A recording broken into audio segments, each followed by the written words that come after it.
This program is presented and distributed by Keep the Faith on the web at www.keepthefaith.org.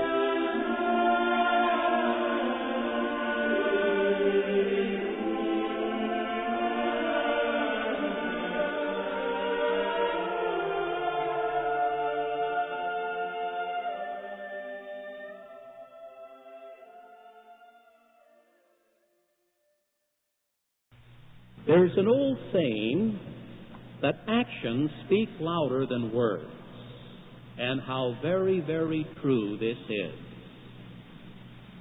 It's true of our divine Savior. As important are His words in the gospel, His actions are even more important, because many of His words can only be properly interpreted by the actions of our Lord, how He Himself practiced what He preached. And I think this is also true of our dear Blessed Mother in her apparitions at Fatima, Portugal, in 1917. Her words there, her verbal message, of course, are of monumental importance for this 20th century. But perhaps the message conveyed by her actions are even of greater importance. Why did our Blessed Mother appear to three very small, indeed 3 tiny children, ages 7, 9, and 10? Previously, our Blessed Mother had always appeared to young adults. This time, she chose 3 small children who were not even teenagers. Was Mary trying to warn us that it is precisely these little children who will be the main targets and the main victims of these diabolical errors that would spread throughout the world from atheistic Russia? The youth of the world today are suffering terribly. Never before in the history of mankind have children been more preyed upon by the forces of evil in the world.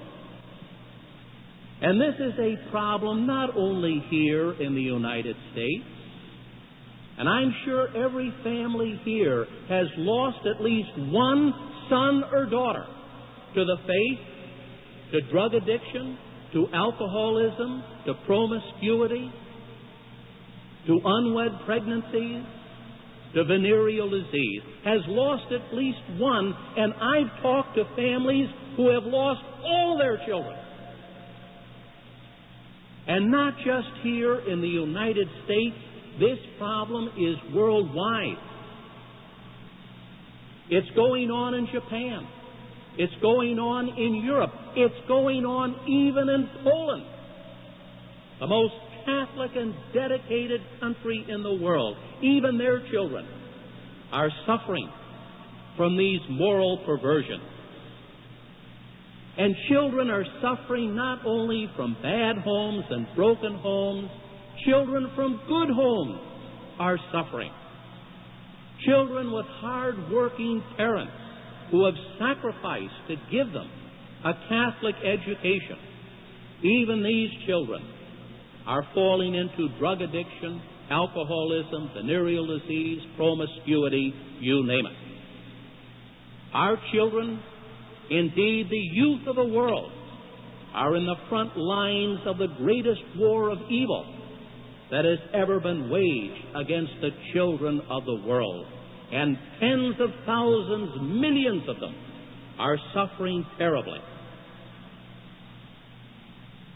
This war is going on right now here in Chicago, in Illinois, throughout the 50 states of the Union.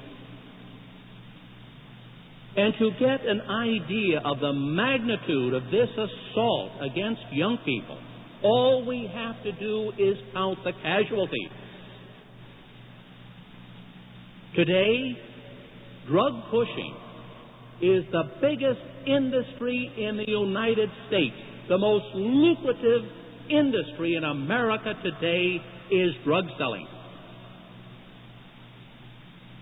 Drug pushers now gross $80 billion a year in the United States. It's the first largest industry in America today, even ahead of Exxon. Now, 3 years ago, drug selling ranked third after General Motors and Exxon. Last year, it outgrossed even General Motors, the giant motor corporation. And now, it's even outgrossing Exxon, the huge multinational oil cartel. And of course, this $80 billion a year industry is all tax-free. Our U.S. Customs Office says that this year, 1983, every night, 80 plane loads of narcotics land in the United States. They fly from Canada, Central and South America. They fly over our borders, and every night, according to the U.S. Customs Office, 80 plane loads of narcotics land in the United States. In Miami, it's the largest, most thriving business, grossing $7 billion a year just in the city of Miami alone. In Florida, the second largest cash crop is no longer grapefruit, is no longer lemons. The second largest cash crop in the state of Florida is marijuana, outgrossed only by oranges.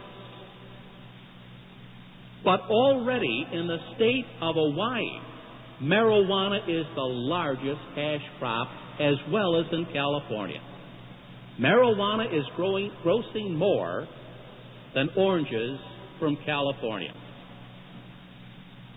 And nationwide, marijuana is the fourth largest crop in the United States.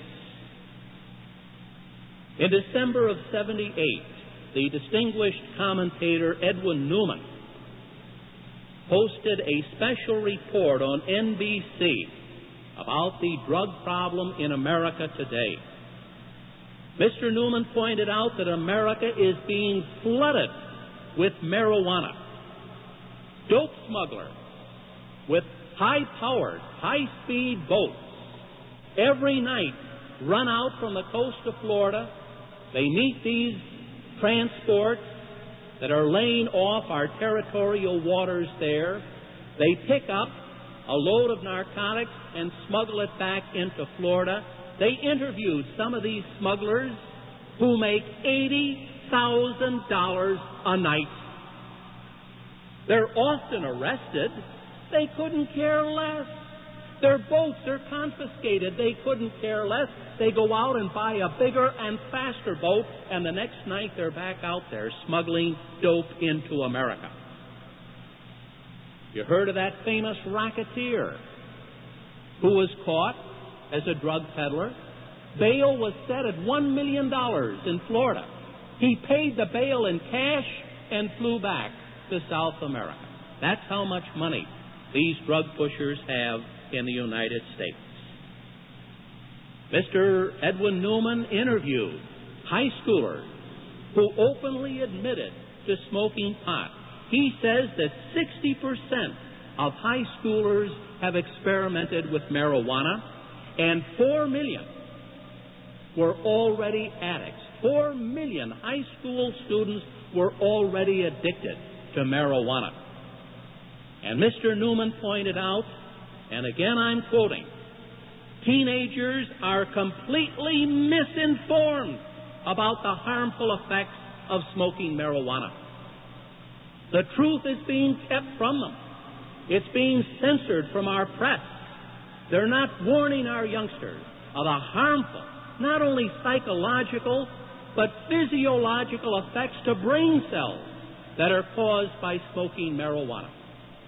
Instead, we get reports on television of those who want to legalize marijuana, or those who have written books, authors, advocating that really marijuana, other narcotics, are no more harmful than alcohol. So Mr. Edwin Newman says that our teenagers are completely misinformed in America today about the harmful effects of pot. Drunkenness among teenagers is a national disease. This is the findings of Time magazine. In December of '78, they had a special issue, feature article devoted to drinking among teenagers in America, and their conclusion, and again I'm quoting, it's a national disease in the United States. 1 in 4 teenagers already has a drinking problem, beginning in the 4th grade.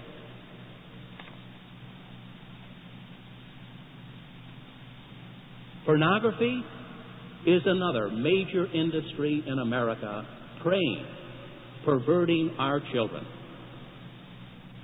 When I was growing up as a youngster, in what was then a beautiful America, I couldn't have gotten a dirty book if I wanted one. They simply were not available. The closest I ever came to a pornographic magazine was during recess in high school. We were out in the playground, and a fella came around, and he was showing us an address. He had a piece of paper there with an address that we could write to way out in California. If we wrote to this address in California, they would send us these dirty books in a white unmarked envelope. That's the closest I ever got to dirty books. Today, there are over 400 pornographic magazines published in the United States, thanks to the Communist Workers' Party. In 1958, the Communist Workers' Party appropriated $8 million to get pornography started in the United States. Today, it has grown to a $6 billion a year business. There are 15,000 porno shops in America today, or these so-called adult bookstores and adult film stores. 15,000 throughout the United States, in every city, in every community. 3 times as many as there are McDonald's hamburger restaurants. There are 5,000 McDonald's spread throughout the United States. And you know from your experience, I know too, in my travels, there's not a city that I pass through, a town, no matter how small, now even at the crossroads, where you can't find a McDonald's. For every McDonald's that you pass, there are 3 dirty book and magazine stores in the United States. Even our 7-Eleven convenience stores carry these dirty magazines on their magazine shelves.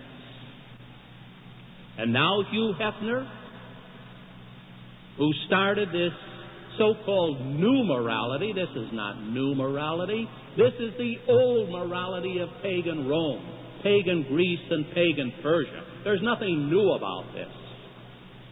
Hugh Hefner, perhaps more responsible than any other individual in the United States for this sexual perversion of our children, is now going on pay TV.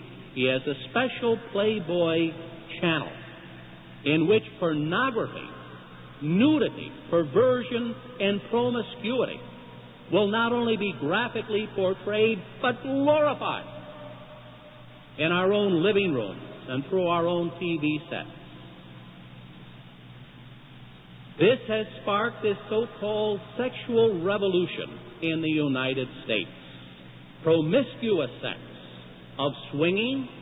You recall how popular that was in America at one time. Swingers were invited on television, on talk shows. to describe their experiences. This so-called gay liberation. My God, what propaganda that is. Gay liberation. These people aren't gay. They are the most despondent, unhappiest people I have ever talked to. Living in an unnatural vice that is not even practiced by pigs. Dogs and alley cats have a higher standard of morality than this so-called gay liberation. Suicide, alcoholism is rampant among these so-called gays. Well, of course, living in such unnatural vice and degradation, they are driven to despondency. They drink to drown their consciences, and eventually they kill themselves. If not, they're lovers. Group sex, glorified on television, live-in. Oh, how many Phil Donahue shows were devoted to interviewing these live-ins who glorify their lifestyle. Sexologists have become the darlings of the media. Sexperts go from talk show to talk show, advocating their unnatural vices. R-rated movies, X-rated movies, and even these so-called PG-rated movies, where promiscuous sex is not only graphically portrayed, it's presented as the normal, natural way for people to live. How many heroes of movies are portrayed with their mistresses in casual sex, with the party living in the apartment next door, and this is portrayed to our children as the normal way for heroes like James Bond to live. Well, regardless of what the media call it today, the Bible still calls it fornication, adultery, and sodomy, and states explicitly that those who practice these unnatural vices cannot inherit the kingdom of God. In 1980, there were over 1 million pregnant teenage girls under 18 years of age and unwed. Now, this is just in the category of teenagers, girls 18 years and under. Over 1 million were pregnant outside of marriage. That number is rising every year, thanks to this so-called sexual revolution and to these so-called sex education courses. They're not education courses, they're how-to-do-it courses. They are absolutely forbidden by our Supreme Court to teach morality in our public schools. The only thing they can teach is the morality of atheism, godless, secular humanism. You recall not long ago, community, for the benefit of their youngsters, had the Ten Commandments. That's all they did, was inscribe the Ten Commandments at the entrance of their public school. This was struck down by our Supreme Court. Absolutely forbidden even to mention the Ten Commandments. So these so-called sex education courses are taught without any morality whatsoever except the morality of alley cats. They're how-to-do-it courses. There are no moral values conveyed in these programs except the immoral values of promiscuity. They invite Planned Parenthood into the public schools. They pass out condoms to the boys. They pass out pills to the girls, and they show them how to use them. And they even have role-playing, whereby the boys act out calling them to get an abortion for their pregnant girlfriend.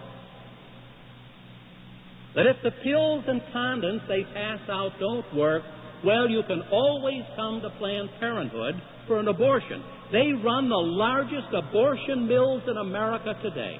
And talk about a self-serving business. Oh, yes, they pass out these condoms and pills free. But when the girl gets pregnant, $500 for an abortion by Planned Parenthood. To cite just one example of the catastrophic effects of these so-called sex education programs, in Anaheim, California.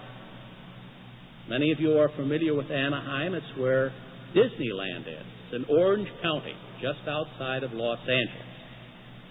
A SECUS-type sex ed program. Now, SECUS, it stands for the Sex Information Council of the United States.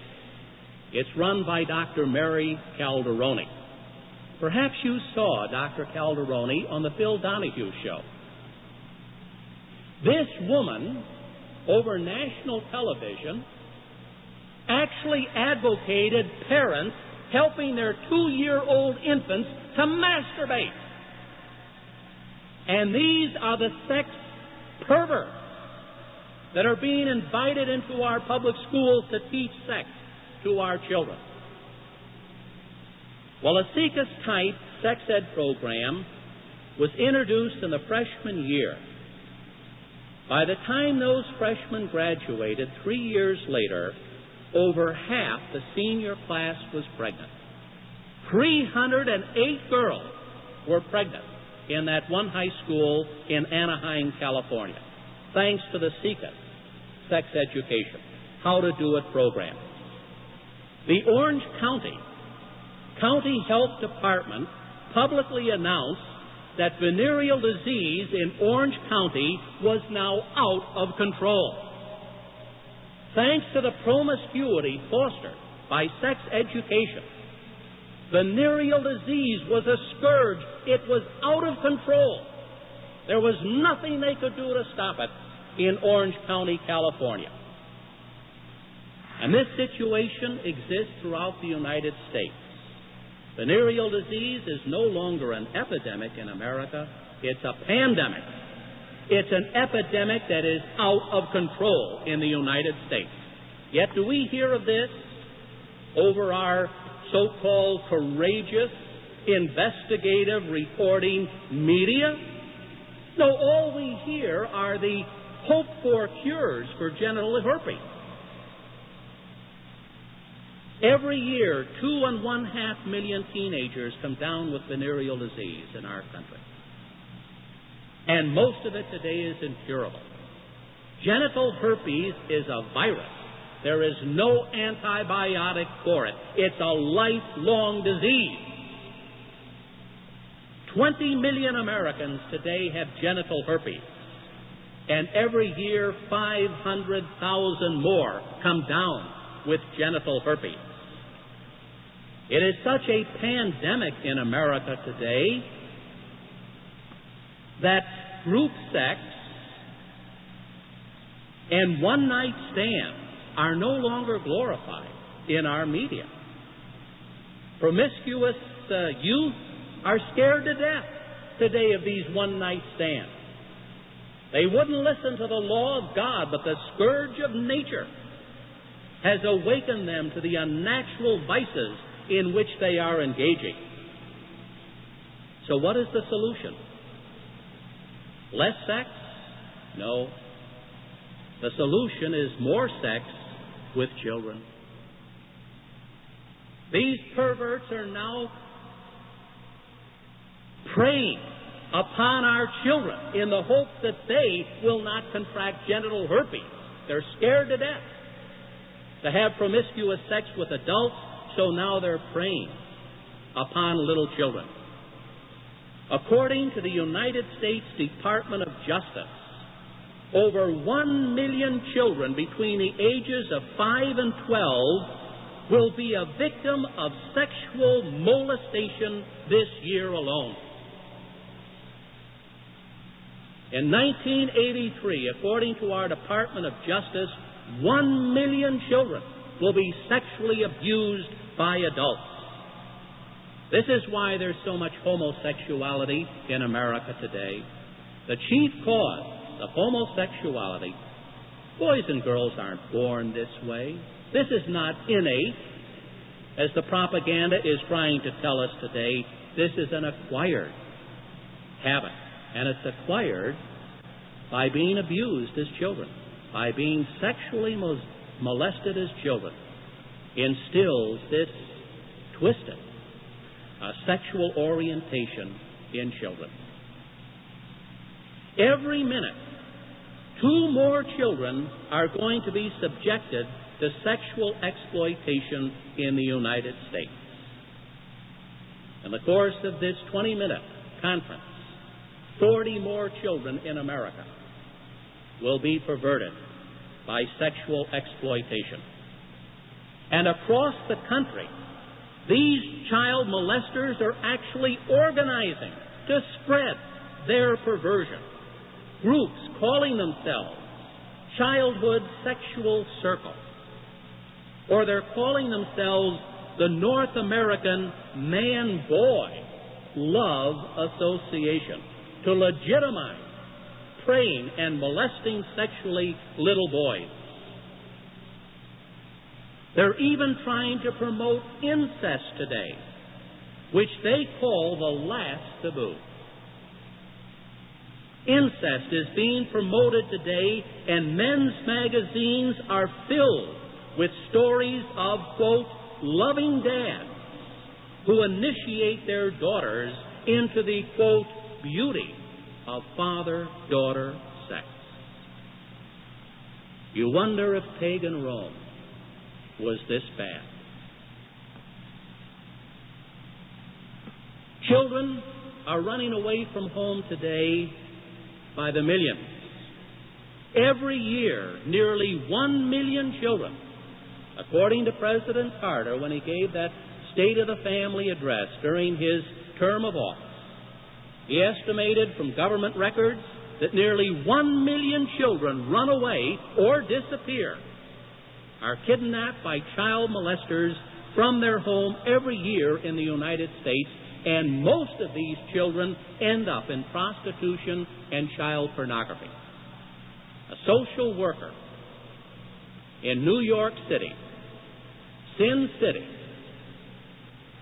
estimates that 600,000 children every year are enslaved in prostitution and child pornography. Every bus station in New York City is patrolled constantly by pimps on the lookout for runaway boys and girls to pick them up and to press them in to prostitution, male prostitution, and child pornography. Suicide is the chief cause of death among teenagers in America today, dying by their own hands.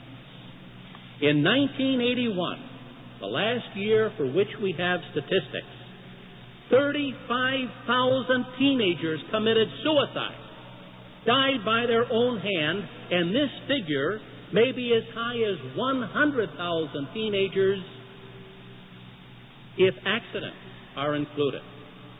Many of these apparent automobile accidents are nothing more than deliberate attempts at suicide to destroy themselves. This is how unhappy the youth of America are today. And this number of suicides among teens increases 20% every year. Every 5 years, the number of teenage suicides doubles in America.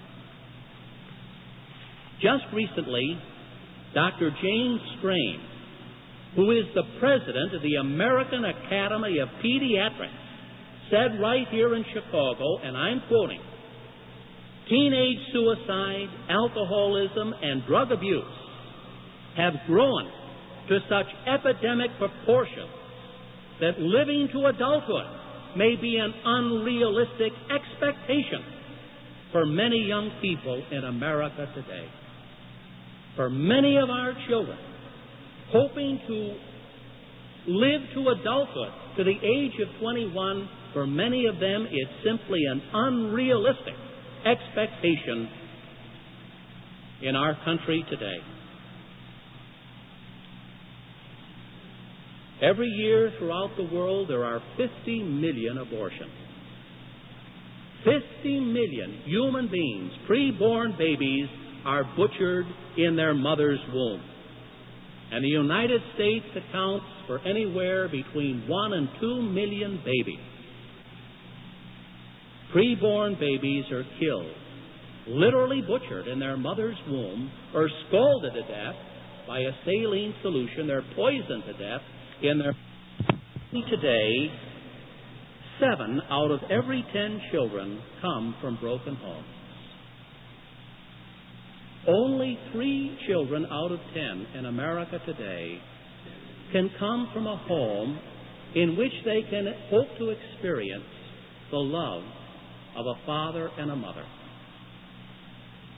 7 out of 10 are growing up without ever knowing the loving presence of a father or a mother, and in many cases of ever knowing, experiencing the love of both.